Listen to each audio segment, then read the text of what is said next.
Hello guys, ഇന്ന് നമുക്ക് അടിപൊളി ചിക്കൻ ബിരിയാണി ഉണ്ടാക്കിയാലോ. അപ്പോൾ അതിനായിട്ട് ആദ്യം തന്നെ മഞ്ഞൾപ്പൊടി, മുളക് പൊടി, ഉപ്പ്, കുരുമുളക് പൊടി എന്നിവ ചേർത്ത് മാരിനേറ്റ് ചെയ്ത് വെച്ച ചിക്കൻ ജസ്റ്റ് ചെറുതായിട്ടൊന്ന് പൊരിച്ചെടുക്കാം കേട്ടോ.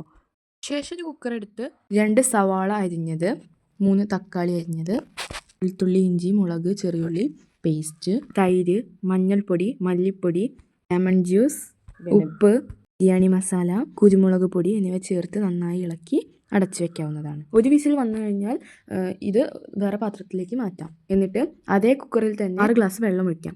നമ്മൾ 3 ഗ്ലാസ് അരിയാണ് എടുത്തിട്ടുള്ളത്. അപ്പോൾ അതിൻ്റെ ഇരട്ടി 6 ഗ്ലാസ് വെള്ളമാണ് ഇതിലേക്ക് ഒഴിക്കുന്നത്.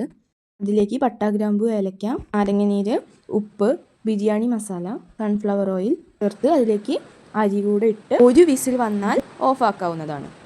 റൈസ് 3/4 ഭാഗം വെന്തതിന് ശേഷം വേറൊരു പാത്രത്തിലേക്ക് മാറ്റി ആ കുക്കറിൽ തന്നെ വീണ്ടും എണ്ണ ഒഴിച്ച് നേരത്തെ വേവിച്ച് വെച്ചതും ചെറുതായിട്ട് പൊരിച്ച് വെച്ച ചിക്കനും മല്ലിയിലയും കറിവേപ്പിലയും ഇവിടെ ചേർത്ത് നന്നായി ഇളക്കി അതിൻ്റെ മുകളിലേക്ക് നമ്മൾ വേവിച്ച് വെച്ചിട്ടുണ്ടായിരുന്ന റൈസ് ഇട്ട് കൊടുക്കാം. വാട്ടിയതും നെയ്യും കൂടെ ചേർക്കുന്നുണ്ട്.